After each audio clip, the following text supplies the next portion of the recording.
আসসালামু আলাইকুম। সবাইকে স্বাগত জানাচ্ছি গ্লোবাল ভিউজে। আপনাদের সঙ্গে আছি আমি সুরভি দিবা। আজ জানাবো আন্তর্জাতিক গণমাধ্যমে আলোচিত সংবাদ ও বিশ্লেষণ। গাজা ইসরায়েলের নির্মম অবরোধ ভাঙার চেষ্টায় বিশ্বের বিভিন্ন প্রান্ত থেকে আসা ৫ শতাধিক বিশিষ্ট ব্যক্তি বহনকারী গ্লোবাল সুমুদ ফ্লোটিলায় ইসরায়েলের ঘৃণ্য হামলার প্রতিবাদে এখন উত্তাল বিশ্ব। তীব্র বাধার মধ্যেই নৌবহরটি যখন গাজার জলসীমায় ঢুকে পড়েছে বলে খবর এসেছে, তখন দখলদার ইসরায়েলি বাহিনীর ওপর আরও কয়েক দফা ভয়াবহ হামলার খবর দিয়েছেন ফিলিস্তিনি যোদ্ধারা। প্রতিরোধ আন্দোলন হামাসের সামরিক শাখা আল কাসাম ব্রিগেডস বুধবার একটি ভিডিও ফুটেজ প্রকাশ করেছে, যেখানে দেখা যাচ্ছে তাদের যোদ্ধারা গাজা সিটিতে অনুপ্রবেশকারী ইসরায়েলি সেনাদল এবং তাদের সামরিক যানগুলোতে আঘাত এনেছেন। একই সঙ্গে ইসলামিক জিহাদ আন্দোলনের সামরিক শাখা আল কুদস ব্রিগেডস দখলদার সেনাদের বিরুদ্ধে একটি বড় অভিযান পরিচালনার কথা জানিয়েছেন। আল কাসাম জানিয়েছে, বুধবারের হামলাগুলো ছিল গাজা সিটি দখলের জন্য ইসরায়েলের চলমান গিডিয়ন্স চ্যারিয়টস 2 অভিযানের জবাবে মোজেস স্টাফ অভিযানের অংশ। ফুটেজে যেসব হামলার অংশ বিশেষ দেখানো হয় তার মধ্যে রয়েছে একটি নির্ভুল স্নাইপিং অপারেশন, যাতে ঘটনাস্থলে একজন দখলদার সেনা নিহত হয়। অন্য হামলায় আল ইয়াসিন 105 ট্যাঙ্ক বিধ্বংসী রকেট ব্যবহার করে বেশ কয়েকটি ইসরায়েলি সামরিক যানকে আঘাত করা হয়। গাজা সিটির মধ্যে দখলদার বাহিনীর সমাবেশ ও ঘাঁটিগুলোর দিকে বিভিন্ন এলাকা থেকে মর্টার শেল নিক্ষেপের দৃশ্য ছিল ভিডিওতে। এদিকে আল কুদস ব্রিগেডস একটি শীর্ষ স্তরের অভিযান পরিচালনার কথা জানিয়েছে, যেখানে তাদের যোদ্ধারা একটি বাড়িতে বিস্ফোরণ ঘটান। বাড়িতে আগে থেকে স্থানীয়ভাবে তৈরি এবং দখলদার বাহিনীর অস্ত্র থেকে পুনরায় ব্যবহার উপযোগী করা একাধিক বিস্ফোরক ডিভাইস বসানো ছিল। আল কুদস তাদের টেলিগ্রাম চ্যানেলের মাধ্যমে স্পষ্ট করেছে, ইসরায়েলি ইঞ্জিনিয়ারিং ইউনিট যখন গাজা সিটির আল নাসের এলাকার বাড়িটি ভেঙে ফেলার জন্য সেখানে প্রবেশ করছিল, ঠিক তখনই তারা বাড়িটিতে বিস্ফোরণ ঘটান। তারা জানান, এই অভিযানে একটি হুদহুদ ড্রোন অংশ নেয়, যেটি দখলদার বাহিনীর প্রবেশ এবং বাড়িটি বিস্ফোরিত হওয়ার মুহূর্তগুলো রেকর্ড করেছে।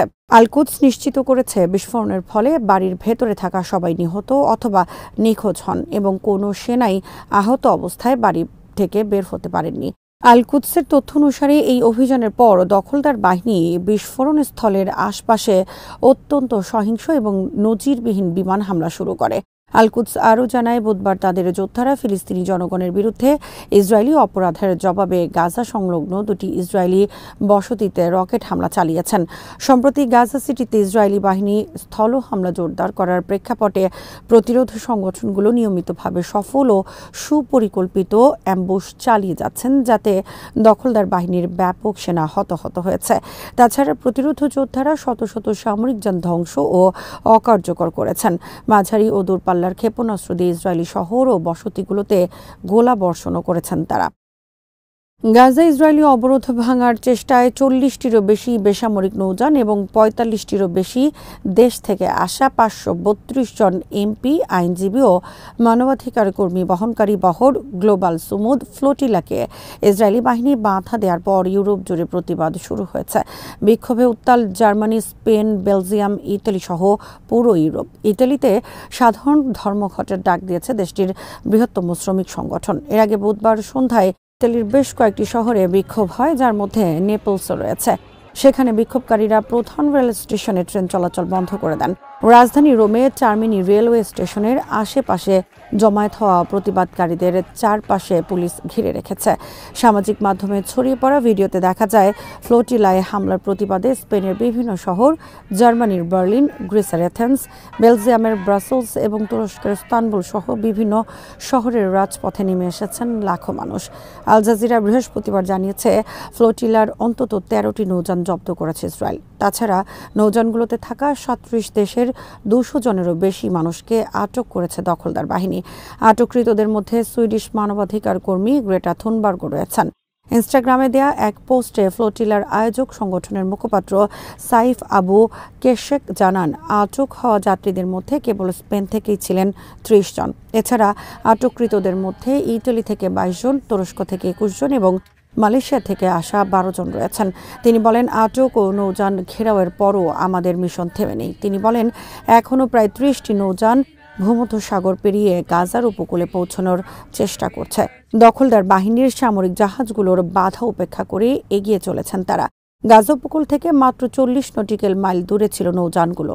শেষ খবর পাওয়া পর্যন্ত প্রতিবন্ধকতা উপেক্ষা করে একটি নৌযান গাজার জলসীমায় প্রবেশ করে।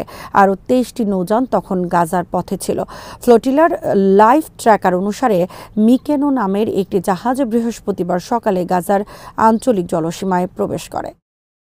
গ্লোবাল সুমুদ ফ্লোটিলায় থাকা 2 কলম্বিয়ান নাগরিককে ইসরায়েলি বাহিনী আটক করার পর কলম্বিয়ার রাষ্ট্রপতি গুস্তাভো পেট্রো ইসরায়েলের পুরো কূটনৈতিক প্রতিনিধি দলকে তার দেশ থেকে বহিষ্কারের নির্দেশ দিয়েছেন। নৌবহরে ছিলেন 2 কলম্বিয়ান নাগরিক মানুয়েলা বেদোয়া এবং লুনা বারেটো।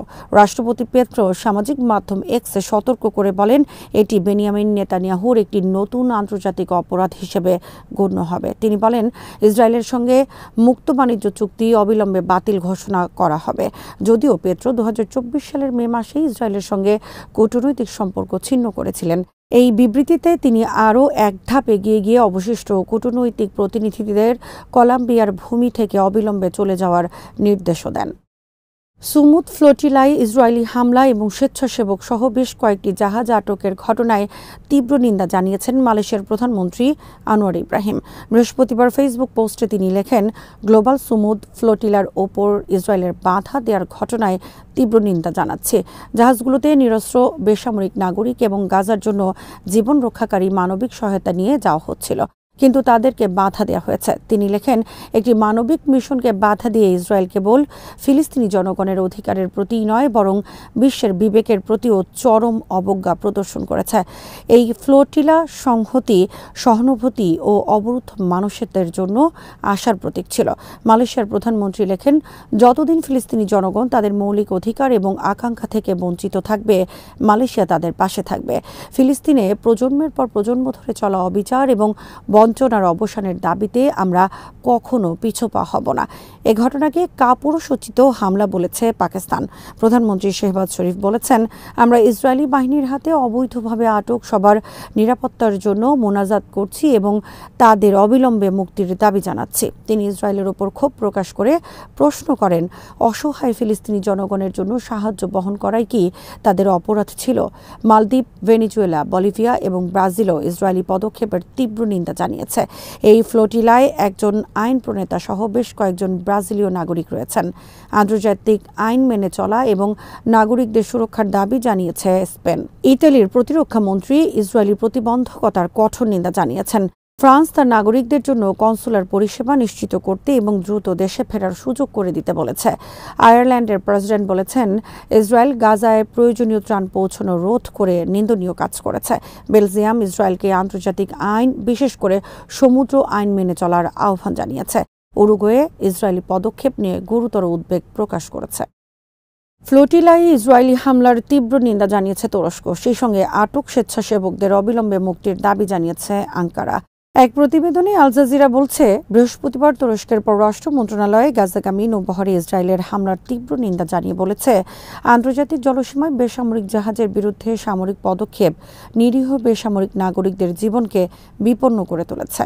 মন্ত্রণালয় এক বিবৃতিতে বলেছে, সহিংসতার আশ্রয় না নিয়ে শান্তিপূর্ণভাবে কাজ করা বেসামরিক নাগরিকদের উপর হামলা প্রমাণ করে গণহত্যাকারী নেতানিয়াহুর সরকার ফ্যাসিবাদের ধারক, যারা গাজাকে ভয়াবহ দুর্ভিক্ষের দিকে ঠেলে দিয়েছে।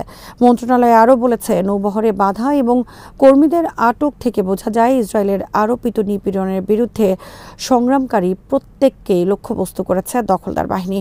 এতে আরও বলা হয়, ইসরায়েলি বাহিনীর হাতে আটক তুর্কি নাগরিকদের মুক্তি নিশ্চিত করার জন্য এখন সব পদক্ষেপ নেওয়া হবে। নৌবহরে হামলাকারী অপরাধীদের বিরুদ্ধে আইনি ব্যবস্থা নেবে তুর্কি সরকার।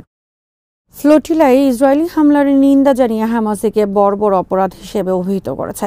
সংগঠনটি বলেছে, এ ঘটনা বিশ্বের সব মুক্তিকামী মানুষের কাছে নিন্দিত হয়েছে। হামাস নৌযানগুলো জব্দ করা এবং এর কর্মীদের আটক করাকে জলদস্যুতা ও সন্ত্রাসবাদ আখ্যা দিয়ে বলেছে, এই ঘটনা ইসরায়েলের বিরুদ্ধে বিশ্বজুড়ে চলমান ক্ষোভকে আরও তীব্র করবে। তারা অবিলম্বে ফিলিস্তিন প্রেমী কর্মীদের এবং তাদের জাহাজগুলোকে রক্ষা করার জন্য দ্রুত পদক্ষেপ নিতে আন্তর্জাতিক সম্প্রদায়ের প্রতি আহ্বান জানিয়েছেন। ইরানের পররাষ্ট্র মন্ত্রণালয় সুমুদ ফ্লোটিলার বিরুদ্ধে ইসরায়েলি আগ্রাসনের তীব্র নিন্দা জানিয়েছে। বৃহস্পতিবার এক বিবৃতিতে মুখপাত্র ইসমাইল বাকারি বলেন, এই নৃশংসতা আন্তর্জাতিক আইনের চরম লঙ্ঘন এবং এটি একটি জঘন্য সন্ত্রাসী কাজ। তিনি ফ্লোটিলার কর্মী এবং বিভিন্ন দেশ থেকে আসা তৃণমূল গোষ্ঠীগুলোর মানবিক প্রচেষ্টার প্রশংসা করে বলেন, জীবনের সর্বোচ্চ ঝুঁকি নিয়ে তারা ফিলিস্তিনি জনগণের সঙ্গে সংহতি প্রকাশ করেছেন এবং নিষ্ঠুর অবরোধ ভাঙার চেষ্টা করেছেন। স্বাধীনতা অর্জনে শেষ সেকেন্ড পর্যন্ত হার মানবেন না এমন প্রত্যয় জানিয়েছেন গ্লোবাল সুমুদ ফ্লোটিলায় অংশ নেয়া ফ্রান্সের রাজনীতিবিদ রিমা হাসান। ইউরোপীয় পার্লামেন্টের সদস্য রিমা হাসান এক্সে দেয়া এক পোস্টে ইসরায়েলের অর্থনীতি অচল করে দেওয়ার আহ্বান জানিয়েছেন। ইসরায়েলকে রুখতে দেশে দেশে প্রতিবাদের ডাক দিয়েছেন তিনি। ফিলিস্তিনের পতাকা হাতে একটি ভিডিও প্রকাশ করেছেন রিমা। সুমুদ বহরে থাকা তার জাহাজটি গাজা উপত্যকার খুব কাছে পৌঁছে ইসরায়েলি হামলার শিকার ও জব্দ হয়।